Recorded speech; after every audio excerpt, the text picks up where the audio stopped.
Ser ou não ser? Eis a questão.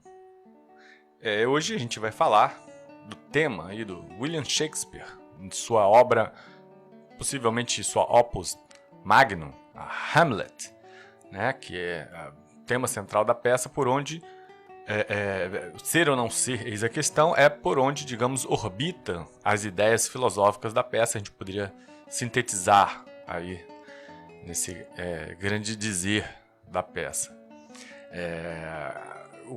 Como eu poderia traduzir para a filosofia esse questionamento a respeito do ser ou não ser, né? Eu diria que o Hamlet é uma peça que nos coloca adiante de um tema universal, que seria como reagir diante da maldade. Né? Nós devemos, uma vez que haja uma maldade realizada contra nós, devemos reagir à maldade com a própria maldade, né? Ou reagir com a bondade, ou a indiferença. Né? Então, enfim, como reagir diante do mal? Né? Abre-se um leque filosófico muito antigo que remonta aí à antiguidade clássica. Duas possibilidades fundamentais, que você teria-se a possibilidade de reagir à maldade sendo mal, na mesma medida, né, uma visão de justiça que deriva aí da lei de Talião, né, da Mesopotâmia, o grande código expresso na escrita pelo grande código de Hammurabi, né, onde se prescreve aí o olho por olho e dente por dente, que certamente é, digamos, a postura tomada pelo protagonista, Hamlet, o príncipe, né, Hamlet, que é alguém que vai buscar aí essa noção de justiça, né, uma espécie de quase uma vingança, né, mas na verdade em busca do que seria a justiça, de reagir à maldade com o próprio mal na sua devida proporção. E digamos, de uma visão antagônica a essa, teríamos a opção aí que deriva dos meus conhecimentos, pelo menos aí derivaria do cristianismo, né, de a outra face, ou anterior mesmo ao cristianismo, na filosofia taoísta, né, o Lao Tse fala, né, dessa postura frente à maldade, né, de você ser cosmoagido, de você simplesmente não agir, né, não agir. E isso seria uma postura nobre, né? E enfim, muitos pensadores tocaram nesse mesmo tema, porque, como eu disse, é um tema universal. E Shakespeare propriamente não é digamos assim, o escritor que concebeu a peça Hamlet. Ele, na verdade, apenas celebrizou. É uma peça que deriva ali de uma tradição quase folclórica, oral. Muitos outros autores que precederam Shakespeare tentaram colocar a peça Hamlet, digamos, registrá-la como celebrizá-la, né, na escrita, mas sem dúvida que de todos os que tentaram, o Shakespeare foi o que obteve o maior sucesso. Hamlet, hoje não se consegue pensar em Hamlet, na peça Hamlet, sem se associar de imediato à versão que William Shakespeare deu à peça. Vamos para uma leitura rápida e breve do que o Wikipedia fala do autor, do William Shakespeare, que é um autor que, enfim, tem algumas pessoas que questionam se ele realmente existiu. Eu penso que esse seja um questionamento estapafúrdio, assim como também outras pessoas mencionam que não era ele o autor das peças dele, mas a esposa, enfim. Eu particularmente não gosto de nenhuma dessas especulações, acho que não faz sentido. Mas vamos lá, o que a Wikipedia fala de William Shakespeare, né? Nascido em Stratford-upon-Avon em 1564, né? Veio a falecer em 23 de abril de 1616. Ele foi um poeta, dramaturgo. Veja, ele foi ator também, né? Ator inglês tido como o maior escritor do idioma, né? E o mais influente dramaturgo do mundo. Dando seguimento aqui à leitura, né, do Wikipedia, ele fala que foi criado em Stratford-upon-Avon. Aos 18 anos casou-se com Anne Hathaway, que não tem nada a ver, claro, com a atriz que nós conhecemos hoje em dia, hollywoodiana, né? Teve com ela 3 filhos, a Susana e os gêmeos Hamnet, veja, Hamnet, né? Quase Hamlet, né? Hamnet e Judith. Entre 1585 e 1592, o Shakespeare começou a carreira bem-sucedida em Londres como ator, né? Olha só que coisa, né? Escritor e um dos proprietários da companhia de teatro chamada Lord Chamberlain Man, né? Os Homens do Lord Chamberlain, mais tarde conhecida como Kingsmen, né? Os Homens do Rei, né? Acredita-se que ele tenha retornado a Stratford em torno de 1613, morrendo 3 anos depois. Restaram poucos registros da vida privada de Shakespeare e existem muitas especulações, né, como eu havia dito, né, sobre os assuntos, como a sua aparência física, sexualidade, crenças religiosas, e se algumas das obras que lhe são atribuídas teriam sido escritas por outros autores, né? Também há esse questionamento. Apesar da enorme investigação que se faz acerca do texto, o ano exato em que Shakespeare escreveu permanece em debate. 3 primeiras versões da peça sobreviveram aos nossos dias. Essas são conhecidas como o primeiro quarto, que é o Q1, o segundo quarto, que é o Q2, e o First Folio, que é o F1. Cada uma dessas possui linhas ou mesmo cenas que estão ausentes na outra. Então acredita-se que Shakespeare escreveu Hamlet baseado na lenda de Amleto, preservada no século XIII pelo cronista saxão gramático em seus Feitos dos Danos, e mais tarde retomada por François de Belleforest, do século XVI, e numa suposta peça de teatro isabelino conhecida hoje como Ur-Hamlet. Há também a suspeita de forte influência do dramaturgo Thomas Kyde, né? Estudiosos têm se intrigado ao longo dos séculos sobre a hesitação de Hamlet em matar seu tio. Veja, cada versão, é importante mencionar aqui, cada versão induz para um caminho, né? A versão específica do Shakespeare acrescentou à história folclórica essa hesitação. Isso criou-se toda uma intriga a respeito disso, né? A hesitação de Hamlet. Por que seria, né? Por que ele demoraria tanto a tomar atitude, né? Alguns encaram o ato como uma técnica de prolongar a ação do enredo, mas outros veem como resultado da pressão exercida pelas complexas questões éticas e filosóficas que cercam o assassinato a sangue frio, resultado de uma vingança calculada e de um desejo frustrado. Mais recentemente, críticos psicanalíticos têm examinado o elemento da mente inconsciente de Hamlet. E aí a sugestão é que se leia o grande escritor T.S. Eliot. Aliás, teria que ler aqui o comentário do T.S. Eliot. A obra que eu comprei do Hamlet é comentada pelo T.S. Eliot. Veja que privilégio que nós temos aqui. E eu vou abrir aqui a parte do livro em que menciona esse comentário do T.S. Eliot. Né? Tá aqui na página 35. Vamos ver aqui o que o T.S. Eliot fala sobre essa questão do elemento inconsciente de Hamlet. Está aqui. Ó. No final, na peça final de Shakespeare, por outro lado, há um motivo mais importante que o da vingança, que explicitamente embota a última. O atraso na vingança não se explica em função da necessidade e da conveniência. E o efeito da loucura não... Veja, eu tô lendo aqui, mas o certo seria dar a sinopse antes, né? O certo seria dar a sinopse para quem não leu, saber do que eu estou falando. Né? Então vamos, né, para organizar um pouco mais, dar a sinopse, e depois eu venho aqui nesse comentário sobre essa hesitação do Hamlet, né? Vamos falar para você que ainda não leu Hamlet, né? Recomendo, obviamente, fortemente, porque é uma obra de grande importância e está ligada diretamente aí ao movimento cultural renascentista. Então acaba te trazendo também uma compreensão, aliás, toda a obra do Shakespeare, né, acaba te trazendo uma compreensão de temas que são universais, ao mesmo tempo dentro de um contexto de renascimento cultural. Então a sinopse, né? O protagonista é Hamlet, que é o príncipe Hamlet da Dinamarca. Né? Não à toa, também uma célebre frase da obra é há algo de podre no reino da Dinamarca. Né? E o Hamlet ele é filho do recente rei morto, assassinado, né?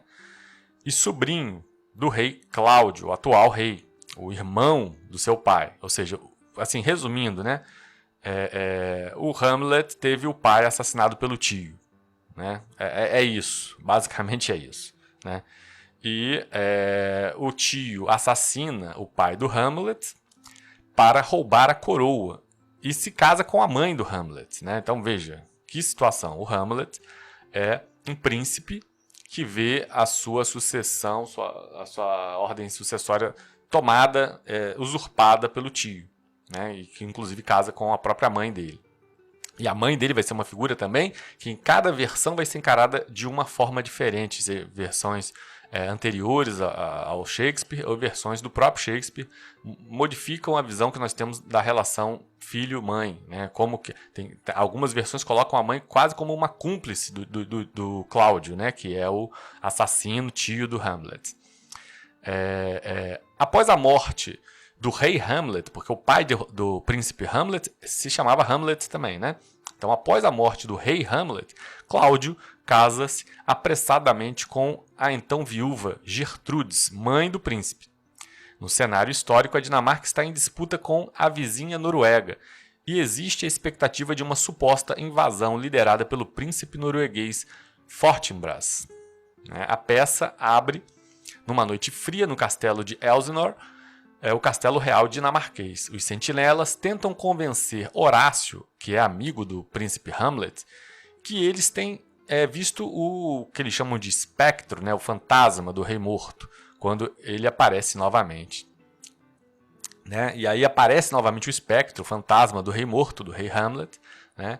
E depois do encontro de Horácio com o fantasma, Hamlet resolve vê-lo com seus próprios olhos. À noite, o fantasma aparece para Hamlet e o espectro diz a Hamlet que é o espírito de seu pai morto e revela que Cláudio o matou com um frasco de veneno despejando líquido em seu ouvido. O fantasma pede que Hamlet vingue a sua morte. Então Hamlet concorda com pena do espectro, ou seja, do fantasma, né, decidindo se vingar, né, aliás, decidindo usar a estratégia de se fingir de louco, né, para não levantar suspeitas da sua trama. Ele, contudo, duvida da personalidade do fantasma. Ocupados com o assunto de Estado, Cláudio e Gertrudes, né, a mãe de Hamlet e o tio, né, que são agora rei e rainha, tentam evitar a invasão de Fortinbras. Um tanto preocupados com o comportamento solitário e errático de Hamlet, acrescido de seu luto profundo diante da morte do pai, eles convidam dois amigos do príncipe, o Rosencrantz e o Guildenstern, para descobrirem a causa da mudança de comportamento de Hamlet, que ele vai realmente fingindo aí que está enlouquecido para não despertar suspeitas com relação à sua vingança, e isso vai criando uma preocupação por parte de rei e rainha que chamam esses amigos, né, o Rosencrantz e o Guildenstern. E Hamlet recebe os companheiros calorosamente, todavia logo discerne que eles estão contra ele, né? E não pode contar com esses amigos para dar seguimento à sua vingança. Polônio é o conselheiro-chefe de Cláudio. Bom, antes de continuar aqui, acho que já deu para ter uma noção básica, depois eu vou continuar essa sinopse da obra, mas antes... Vamos então para aquele comentário, voltarmos lá para o comentário que foi feito pelo grande escritor T.S. Eliot a respeito dessa questão intrigante, né, da hesitação do Hamlet em matar logo, executar a sua vingança de uma maneira mais, diria, abreviada, né? Que isso poderia ter acontecido, mas, no entanto, ele prorroga, ele prolonga, e há quem diga que isso é apenas uma estratégia do Shakespeare para, digamos, engrossar a obra, o que de fato acontece, porque Shakespeare é uma das obras mais longas de toda a trajetória escrita do William Shakespeare. Geralmente ele é breve e nessa obra ele se estendeu além do usual. Mas há quem diga que não, que esse atraso do Hamlet em executar a vingança advém do fato de que há uma profundidade filosófica no tema, que é um tema universal, como eu bem comecei aqui. Então vamos ver o que o T.S. Eliot fala, né? Na peça final de Shakespeare, por outro lado, há um motivo mais importante que o da vingança, que explicitamente embota a última. O atraso na vingança não se explica em função da necessidade e da conveniência. E o efeito da loucura, entre aspas, não acalma, mas incita a suspeita do rei. Essa alteração não está completa o bastante, contudo, para ser convincente. Além do mais, há paralelos verbais tão próximos da tragédia espanhola que não resta dúvida de que, em alguns trechos, Shakespeare estava apenas revisando o texto de Kyde, né? Thomas Kyde. Então, o Hamlet de Shakespeare, enquanto obra... o Hamlet de Shakespeare, enquanto obra de Shakespeare, é uma peça que lida com o efeito da culpa de uma mãe sobre o seu filho, e que Shakespeare foi incapaz de impor com êxito esse motivo ao material intratável de uma velha peça. Então aqui é um ligeiro comentário do T.S. Eliot a respeito desse atraso, né? E ele compara aqui exatamente com a influência que o Shakespeare teve de Thomas Kyde, né? Da peça chamada O Hamlet. Então, como você vê, outros escritores tiveram acesso a essa... também tentaram celebrizar aí, essa história folclórica, né, do príncipe da Dinamarca, que tem, digamos, usurpado o seu direito ao trono pelo tio que assassina o próprio pai dele, né, do príncipe, e esse tio que se casa para tornar a história ainda mais, digamos, um tanto quanto que tortura o nosso senso de justiça, né, e nos incita a ter que lidar com reagir ou não à maldade, né, ele ainda termina se casando com requintes de crueldade com a própria mãe, né, e o Hamlet vai ter que decidir como reagir a isso, se é que vai reagir a isso. A peça é uma tragédia, pois termina mal, né, basicamente essa é a ideia de uma tragédia, e normalmente tragédias inspiram reflexões de algum nível, em algum cunho moral, né? Talvez o cunho moral dessa obra seja justamente você pensar sobre a ideia de produzir justiça, né? Como produzir justiça. Algo que eu espero que eu vá estar analisando isso mais à frente, né? Porque depois, digamos que na questão medieval, né, a justiça era entendida como possível aos nobres, né, a justiça com as próprias mãos. No entanto, para o plebeu, para o homem comum, isso não era, digamos, bem visto, né. Mas vamos dar continuidade à história propriamente dita, né? Então, a gente viu que o espectro do pai do príncipe, Hamlet, tenta entrar em contato com o filho no início da peça para adverti-lo de que ele foi assassinado pelo tio, né? E o Hamlet, digamos, ele planeja a ideia de se fingir de louco para poder para poder mancomunar uma conspiração contra o rei, né? Veja, o príncipe mancomunando uma conspiração contra o atual rei, que é o seu tio casado com sua mãe. Polônio é o conselheiro-chefe de Cláudio, né? O filho de Polônio, né, Laertes, está indo de viagem à França, enquanto sua irmã Ofélia é cortejada por Hamlet. Nem Polônio nem Laertes acreditam que Hamlet nutra desejos sinceros por Ofélia, e ambos alertam para ela esquecê-lo. Aqui tem mencionados aqui uma leitura, né? Vamos ver aqui na página 67 essa advertência aqui do Laerte. O Laerte fala: pois o ser que quando cresce não se espessa apenas no trono e no vigor, mas quando o templo se ergue, o serviço interior do espírito e da mente cresce juntos. Talvez ele te ame agora, e nada mancha ou trama maculha a virtude de suas afeições, mas tu deves temer. Sendo ele um grande, não lhe pertence a vontade, pois ele está sujeito ao próprio nascimento. Não pode, como o fazem as pessoas comuns, seguir seus próprios fins, porque sua escolha afeta o equilíbrio e a saúde deste estado inteiro. Então, é uma advertência que o Laerte faz à irmã, né, a Ofélia, de que esse interesse que o Hamlet nutre por ela pode ser perigoso, pois Hamlet não é, digamos, um homem comum, ele é o príncipe, né? E a ele afeta toda a saúde do estado inteiro, né? Então, pouco depois, Ofélia fica alarmada pelo comportamento estranho de Hamlet e confessa ao pai que o príncipe irá ter com ela num dos aposentos do castelo. Mas confessa ao pai que o príncipe irá ter com ela num dos aposentos do castelo, mas olha fixamente para ela e nada se diz. Polônio, que é o conselheiro do Cláudio, né, assume que o êxtase do amor é o responsável pela loucura de Hamlet.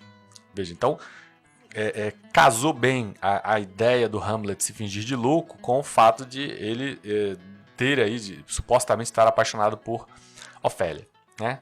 Na visão do conselheiro do rei, era uma loucura proveniente da paixão.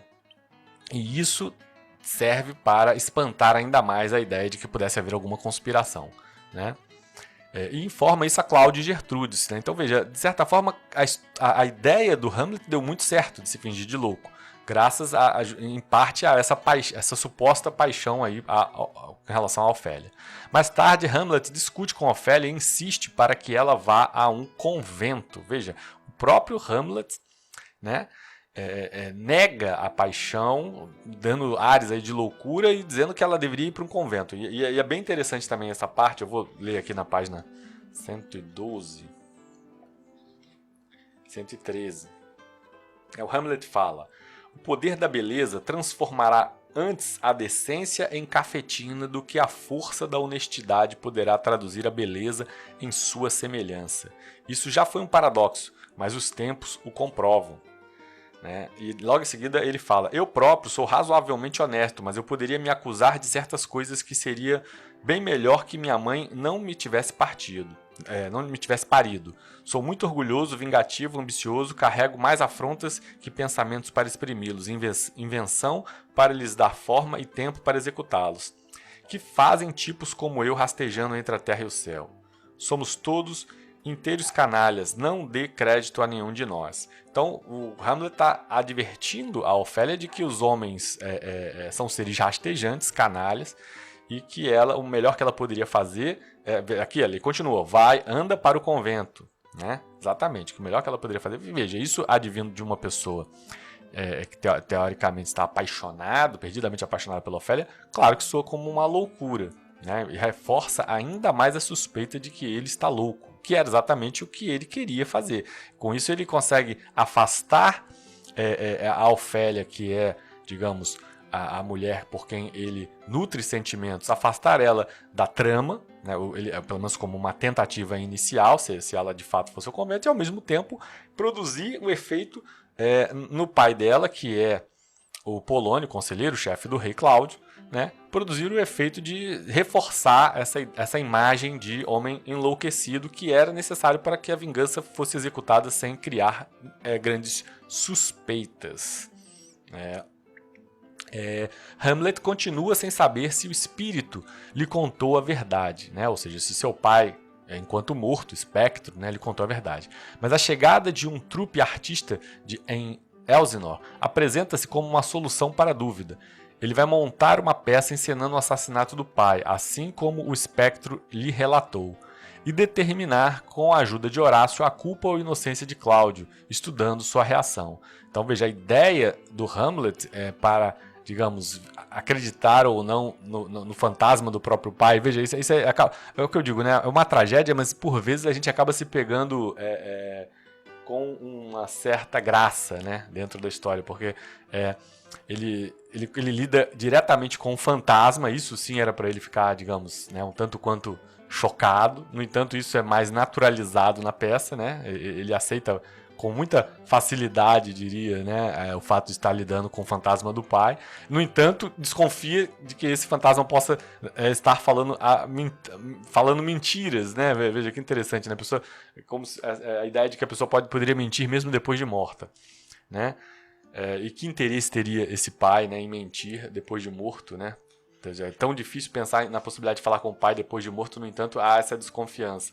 Aí vamos aqui para a página 104, onde a ideia dele é justamente encenar o que de fato o pai lhe relatou que aconteceu, né, o envenenamento pelo irmão, como se fosse uma peça, digamos, sem nenhuma relação com os fatos que estavam acontecendo ali na corte.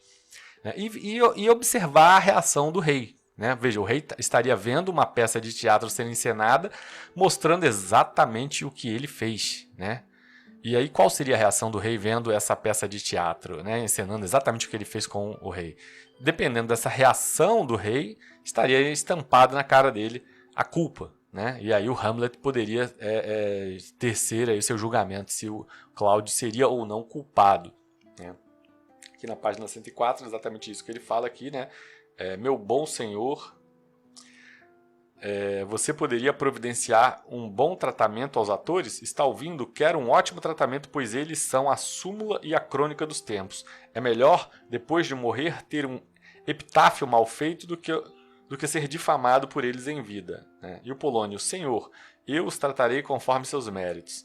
Né? E o Hamlet fala, Deus, santo homem, bem melhor que isso, se cada um for tratado como merece, quem é que vai escapar ao chicote? Né?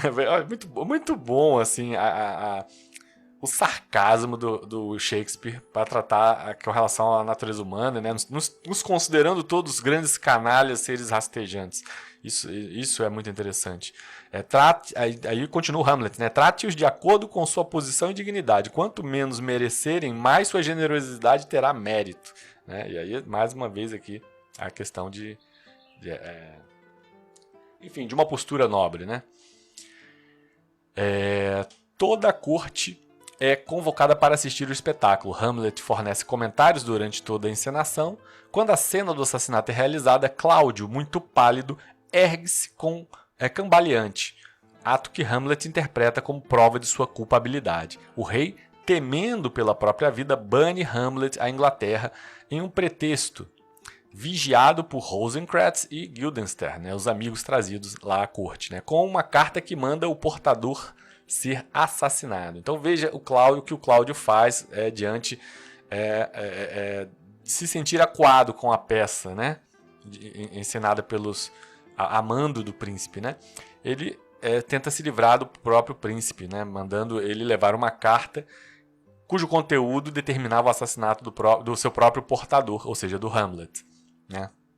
Enviar essa carta para um povoado anexo, né? Uma região anexa de lá. Gertrudes, em grandíssima aflição de espírito, que é a mãe do Hamlet, chama o filho em sua câmara e pede uma explicação sensata sobre a conduta que resultou no mal-estar do rei. Durante o caminho, Hamlet encontra-se com Cláudio, rezando, distraído. Hamlet hesita em matá-lo. Veja, aqui está o ponto, né? Pois raciocina que enviaria o rei ao céu por ele estar orando.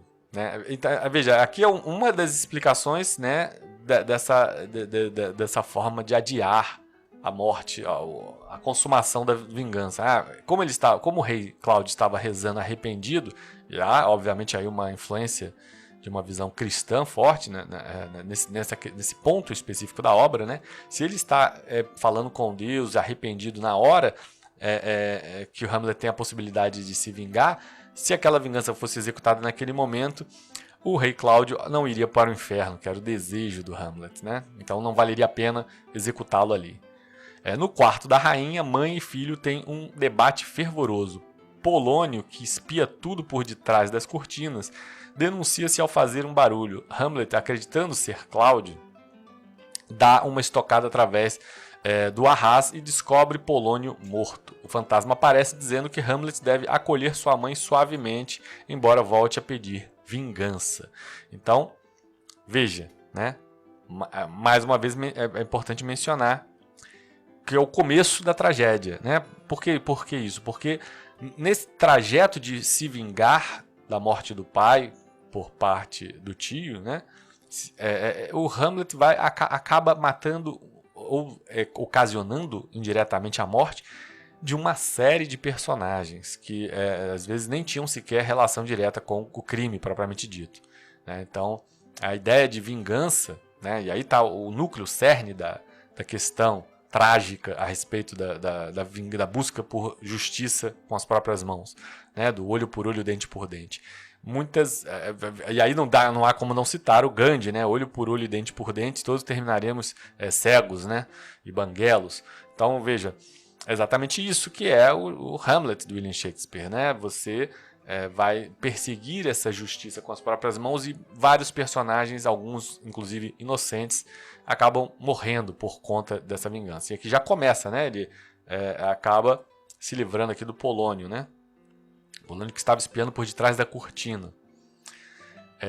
Demente em luto pela morte do pai, Ofélia caminha por Elsinore cantando libertinagens. Laerte retorna da França enfurecido pela morte do pai e melancólico pela loucura da irmã. Então veja, só aí, né, a vingança mal sucedida já mata o Polônio e enlouquece a irmã, a filha, né, do Polônio, irmã do Laerte, que é, digamos aí, o amor, né, do Hamlet. Ou seja, o Hamlet consegue enlouquecer a sua musa, né?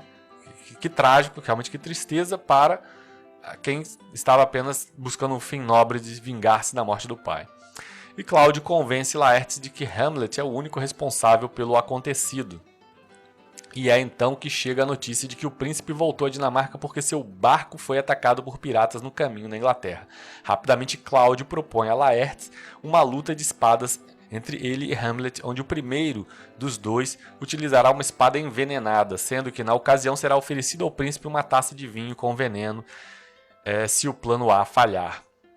Então, Laertes e Hamlet, né, se digladiando, né, até que Gertrudes interrompe a conversa dizendo que Ofélia afogou-se. Né? Então, quando eles iam se digladiar, veja só, a Ofélia se matou, né? Para dar mais força ainda ao peso trágico da obra. Então, vemos depois dois rústicos discutindo o aparente suicídio de Ofélia num cemitério, preparando-se para cavar sua sepultura.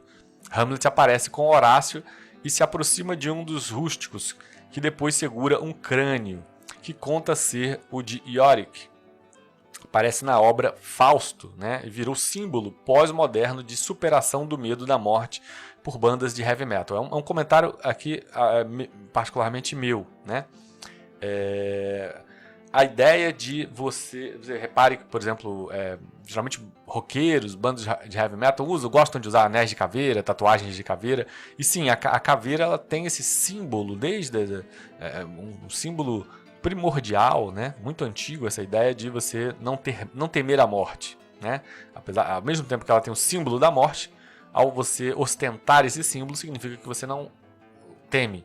E Hamlet é alguém que tem aí, assim como Fausto, detalhe, tá? Importante, interessante, Fausto, a obra do Goethe, tem aí a ideia de segurar o crânio, né? Como um ato simbólico, né? E nessa cena é exatamente o que está acontecendo, né? Então, o aparente suicídio da Ofélia, e o Hamlet aparece com Horácio, se aproxima de um dos dois rústicos e depois segura um crânio que conta ser o de Yorick. Ele vai contar essa história do Yorick, né? Vamos ver aqui 174. Página 174.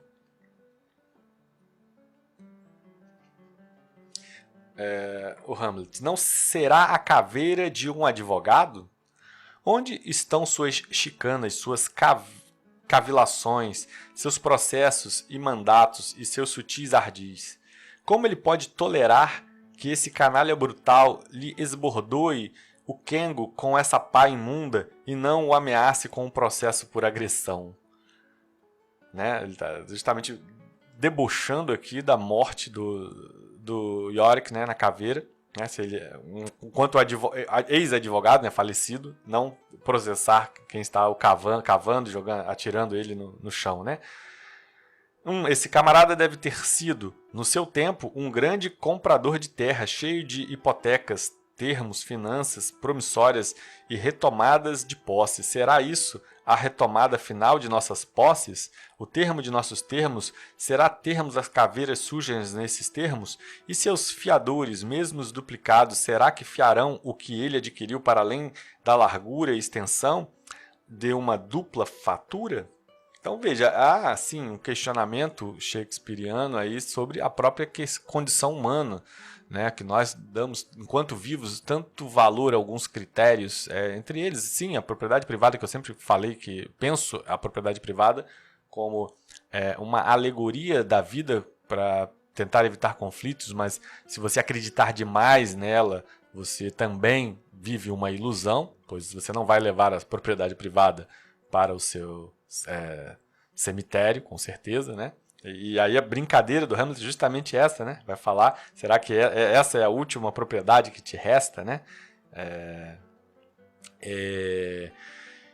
Enfim, uma questão para ser pensada em vida, né? Toda a valoração que nós damos às questões das posses, das propriedades, do status em vida, que certamente nós não levamos, né? Conosco para o pós-vida. Então, tá aqui. Essa questão da caveira, como eu falei, né? E o Yorick, né? Que ele fala aqui de uma das caveiras enquanto advogado, mas o Yorick mesmo, ele era um bobo da corte que Hamlet conheceu na infância. Quando o cortejo fúnebre de Ofélia aparece, liderado por Laertes, e Hamlet descobre que o rústico cavava a sepultura da moça. Ele e Laertes se investem em luta na cova, dizendo amar Ofélia, mas o conflito é separado pelos demais, né? Então tá tendo esse conflito aí do irmão da Ofélia e do Hamlet, né? Cada um acusando o outro de culpa pela morte, pelo suicídio, né, da Ofélia. No regresso a Elsinore, Hamlet conta a Horácio como escapou do destino mortal que foi entregue a Rosencrantz e Guildenstern, interrompendo a conversa. Orisco aparece para convidar o príncipe a um combate de armas brancas proposto pelo rei. Quando o exército de Fortinbras cerca Elsinore, a competição começa e ambos os cavaleiros tomam posição.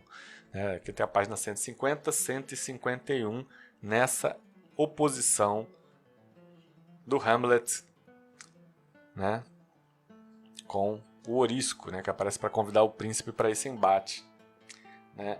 E aí o Hamlet fala: eles vão atacar, senhor, toda a Polônia ou apenas alguma fronteira? E o capitão: para falar a verdade e evitar os acréscimos, nós vamos conquistar um pequeno torrão, sem lá grande valor, a não ser pelo nome. Nem por 5 ducados. 5 eu arrendaria. Nem renderia isso se fosse vendido inteiro ao rei da Noruega ou da Polônia. E o Hamlet: então os poloneses nem vão defendê-lo. E o capitão: vão, já estão com as guarnições alertas. E o Hamlet: 2.000 almas e mais 20.000 ducados não bastam para pôr em questão essa palha. Veja aqui uma mostra, né, do Shakespeare da questão das guerras, né, gratuidade, perda de mortes por nada, né, pois em torno de que, né, havia essas brigas terríveis, o envolvimento de povoados por conta de figuras políticas, né, que disputavam gratuitamente nada, em torno de nada. A morte em torno de honra e de nada digamos, um tema central, né, na obra do Hamlet. Seja por conta da tragédia de várias pessoas morrerem em torno dessa honra de vingança do próprio príncipe dinamarquês, quanto com relação também a esses envolvimentos entre povoados que brigavam aí, como ele disse aqui, por terras sem valor, né, nenhum, né, não tem nenhum valor aqui. Justamente o capitão está respondendo isso ao Hamlet, né, e essa guerra aqui é que vai interromper a briga aqui do Hamlet com o Orisco.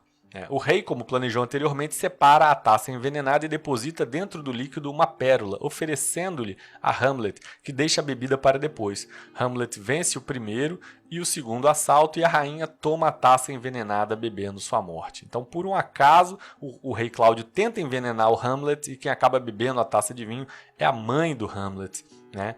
É uma figura em torno da qual gira toda espécie de polêmica que varia de versão a versão. Como eu disse, há versões que colocam ela como cúmplice, ciente do premeditado assassinato do Cláudio, do planejamento do Cláudio em assassinar o pai do Hamlet, né? E ela acaba bebendo o veneno colocado pelo Cláudio para matar o Hamlet, né? Então, enquanto a mãe enxuga a face do filho, Laertes decide feri-lo com a arma envenenada. Hamlet, usando sua força, ataca-se com o inimigo e no corpo a corpo trocam espadas. Ele penetra profundamente em Laertes, o item envenenado. A rainha confessa que morre por conta do veneno, enquanto Laertes revela que o rei é culpado de toda a infâmia. A rainha morre envenenada. Hamlet fere o rei com a espada envenenada, mas ele diz estar apenas machucado. Furioso, o sobrinho obriga Cláudio a beber a taça com o veneno à força e o mata, vingando a morte finalmente na morte do pai. Laertes, morrendo aos poucos, despede-se de Hamlet, ambos perdoam-se. Quando é a vez de Hamlet, Horácio diz que será fiel ao príncipe morrendo junto com ele, mas o primeiro não permite, tombando para trás e dizendo que a eleição cairá certamente em Fortinbras. Hamlet morre, dizendo: o resto é silêncio.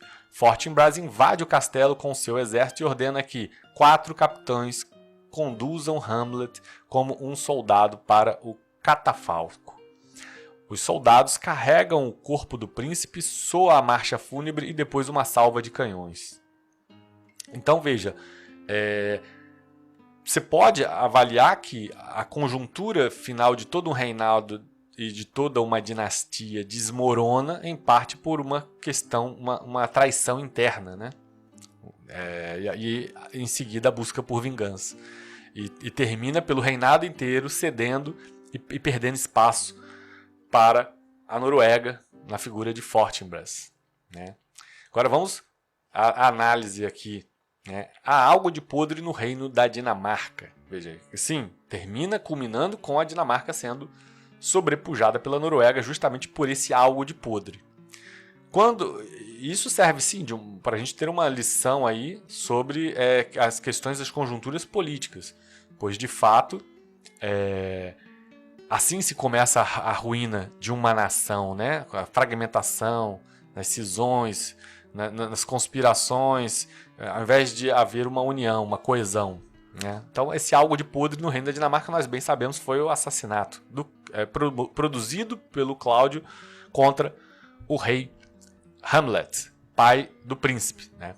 Então, quando o irmão assassina o outro, que era rei com a complacência da rainha, a suposta complacência depende da versão, né, de Hamlet, né, que depois se casa, né, com o cunhado assassino, tudo por poder, é natural chegar à conclusão de que há algo de podre nesse reino. Vamos ver aqui a página 15 e 16, um ponto também grifado, merecendo comentários aqui sobre isso. Shakespeare não cansou de apresentar de modo ambivalente estava o pressuposto de que a ordem do reino dependia da unção dos reis. Embora, segundo os preceitos cristãos, houvesse a condenação da ação vingativa, a qual era equiparada à lei de Talião, alguns politicólogos do período distinguiam a vingança do particular e a vingança de um príncipe contra um tirano usurpador. Exatamente aquilo que eu falei. A vingança de um homem comum era mal vista, né? Inclusive diante dos valores cristãos, até hoje, né? No entanto, dentro de uma visão nobre medieval, a vingança de um príncipe era a produção de justiça, pois entendia-se o monarca no direito divino como a própria justiça em pessoa. Então, se havia uma usurpação do direito sucessório do trono, ali havia uma injustiça que não era contra o Hamlet, mas contra o reino da Dinamarca inteiro. Todas as pessoas se sentiam ali lesadas e a vingança era necessária sob esse prisma, sobre essa moral nobre, né? Então, a desforra do príncipe era justa quando as instituições estavam maculadas pelo crime e quando não houvesse outro artifício senão ela. Era a vingança o último meio de restabelecer o estado de coisas realmente, entre aspas, legal, porquanto a legalidade havia sofrido um atentado que punha em risco a própria existência do reino e do cosmos. Não surpreende, contudo, que tais desforras jamais estivessem reservadas ao homem comum que quisesse se desfazer de um tirano, de um governante injusto ou de um rei monstruoso. Somente os príncipes podiam usufruir dessa jurisprudência excepcional que encontrava sua justificação na concepção divina dos reis. Então veja, sim, ainda não havia a ideia muito moderna, né, de constitucionalismo. Naturalmente, o que se poderia entender dentro da visão de direito divino monárquico é que a palavra do rei era lei, né? E se a lei é justa, entendida como justiça, e, portanto, a vingança produzida por um príncipe contra uma usurpação de poder era a produção da justiça, pode-se dizer, né? Entendida como produção da justiça, mas jamais poderia pensar que um rei, por pior que fosse, pudesse ser assassinado de forma legítima. Como aconteceu ao longo da história da humanidade, inclusive na Antiguidade Clássica, não um rei propriamente, um imperador, né, o Júlio César, entre vários outros dentro da história, não só de Roma, né, história mesmo das monarquias, né? E sim, sempre que isso acontece, né, se cria-se uma instabilidade muito grande, porque você matou o que era a figura representativa da justiça. E essa instabilidade que é o podre, né, de um reino, que faz com que ele tenda a ruir, como de fato aconteceu ao final da obra, a Dinamarca sendo dominada pela Noruega, né? Vamos continuar aqui.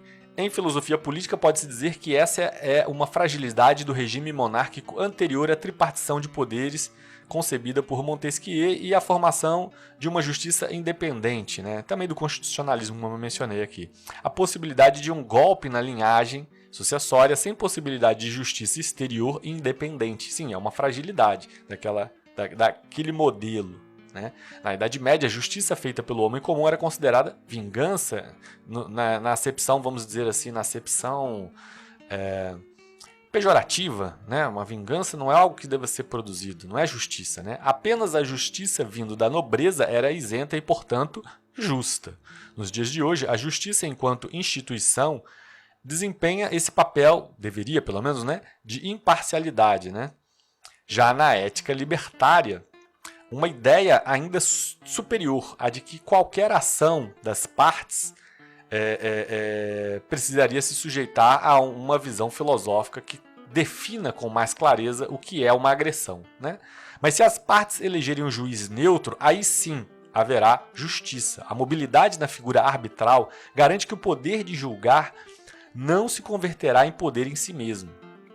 Então, se você tem uma instabilidade na definição de quem é o árbitro, né, é fundamental que existam preceitos filosóficos que definam com clareza o que é justo e o que é injusto, né?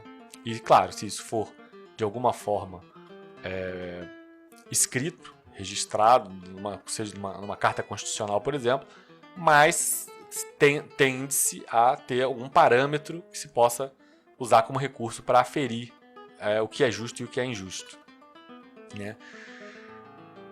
E o medo que sempre ocorre para qualquer modelo é justamente do poder arbitral acabar se convertendo não num poder isento, mas sim no poder em si mesmo, né? Na ideia de usar a justiça em benefício próprio, né? Usar essa prerrogativa de produzir justiça sobre o todo, sobre os outros, sobre a sociedade, em poder para si.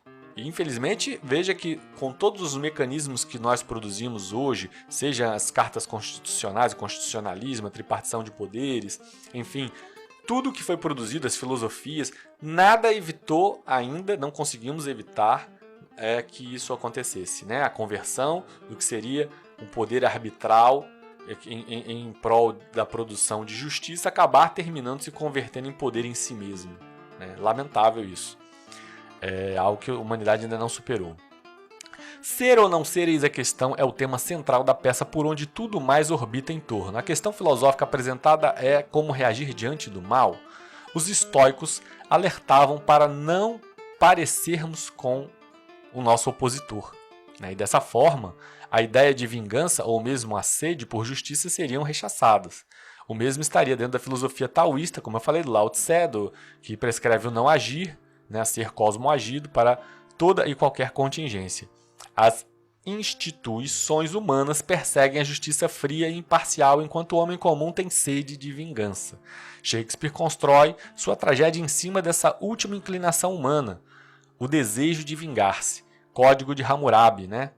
Rei da Babilônia, do século 18 a.C., é o autor de 282 leis que ficaram conhecidas como Código de Hammurabi, baseadas na lei de Talião, pena antiga pela qual se vinga o delito infringido ao delinquente, infligido ao delinquente o mesmo dano ou mal que ele praticava, né? Aquela questão do princípio da proporcionalidade. Se você fez um mal de um tamanho X a alguém, a outrem, é natural que se exija que esse mesmo mal seja produzido a você, né? Então, olho por olho, dente por dente era a base dessa visão de justiça. A expressão olho por olho, dente por dente também é encontrada na Bíblia, mais concretamente em Êxodo 21 e 24. Está escrito aqui, olho por olho, dente por dente, mão por mão, pé por pé. Nessa passagem, Deus revelou a Moisés algumas leis para ele passar para o resto do povo. Esta lei se encaixa nas leis a respeito da violência, né? Sim, porque o Antigo Testamento tem uma visão de Deus diferente do Novo Testamento, né? Uma visão mais ligada a essa visão tradicional bem remota, né? De uma divindade um tanto quanto irada, né? Pode-se dizer assim, uma divindade menos nobre, no sentido de dar a outra face, por exemplo, né? Visão cristã.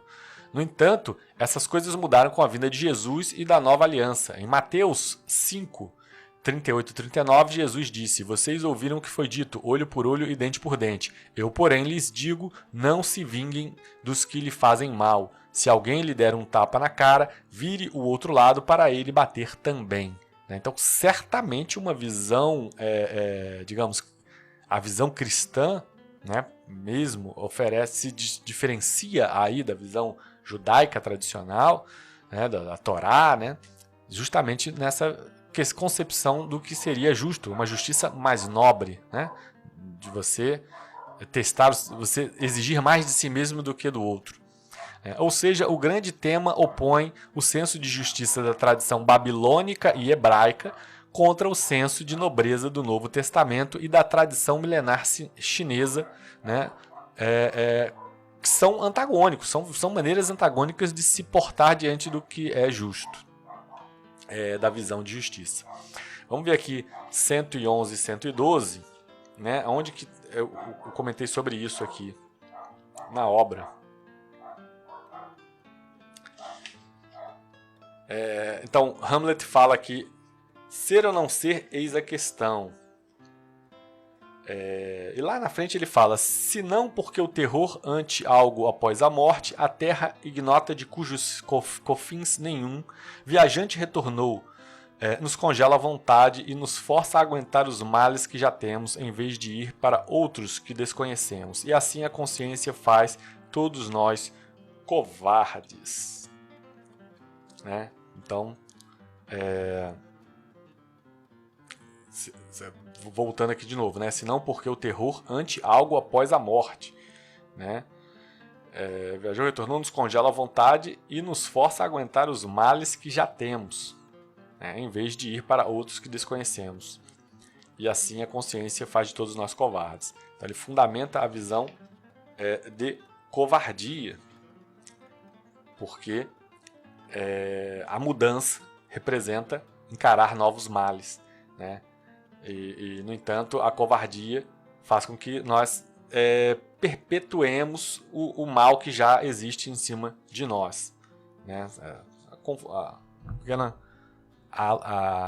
Um adendo aqui, né? Comentário sobre essa parte tão conhecida da obra, né? Há mais coisas entre o céu e a terra do que pode imaginar sua vã filosofia.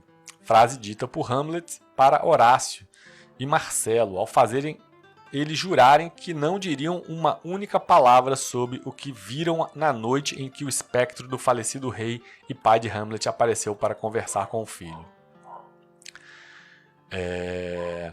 Efetivamente é estranho testemunhar um fantasma conversar com o pai, né? Claro. Shakespeare traz seu reconhecimento a respeito da ignorância humana frente à metafísica e ao sobrenatural. Ele pede, entre aspas, se é tão estranho assim, dá-lhe boa acolhida, né? Fecha aspas. Algo como dito certa vez por Jô Soares, né? Um comentário meu, né? Se eu entro na cozinha e uma xícara de café fala comigo, bom dia, Jô, sem delongas, eu responderia, bom dia, xícara. Né?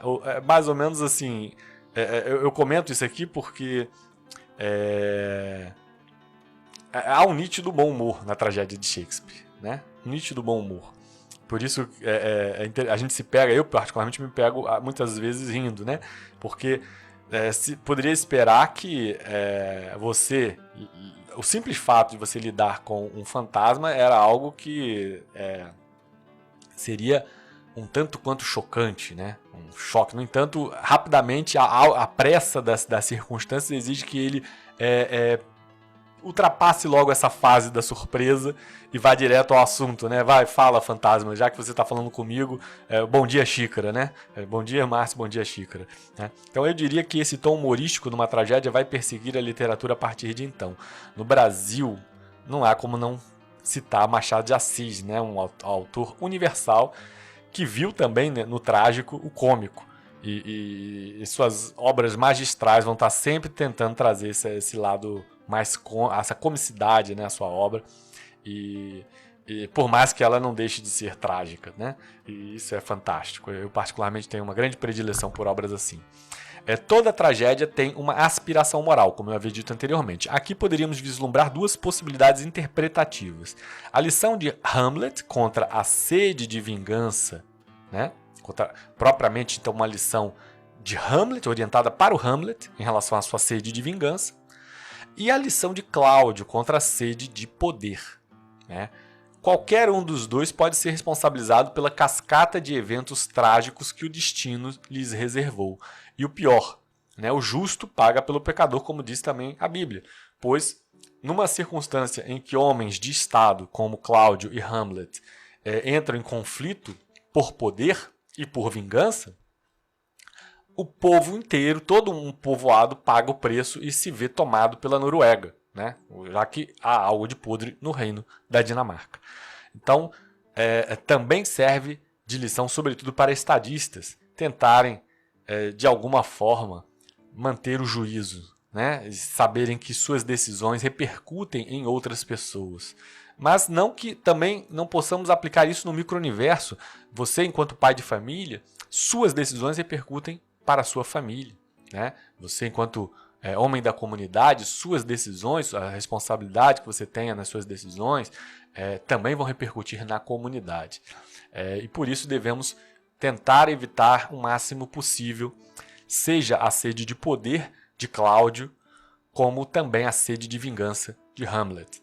Devemos tentar produzir alguma reflexão nesses dois sentidos, esses dois erros, essas duas formas de acabar redundando em situações trágicas.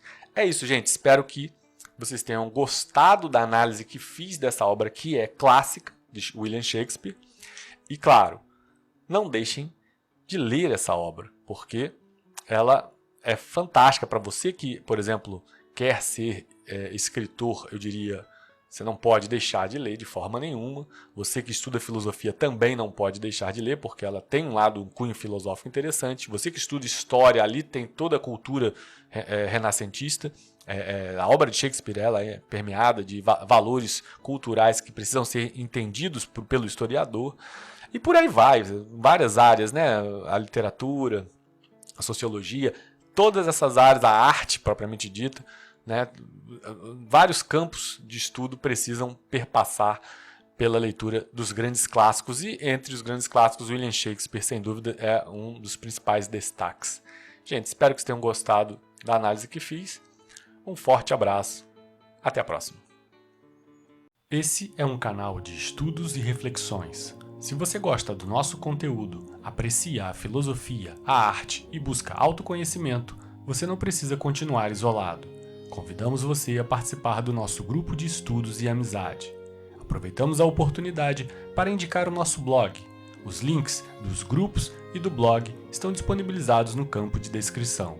Agora, você pode assistir os nossos vídeos sobre o mesmo autor ou assunto em sequência. Todo o nosso conteúdo se encontra organizado em nossas playlists. Confira já. Amplo espectro, estudos e reflexões, tendo a cultura como prazer.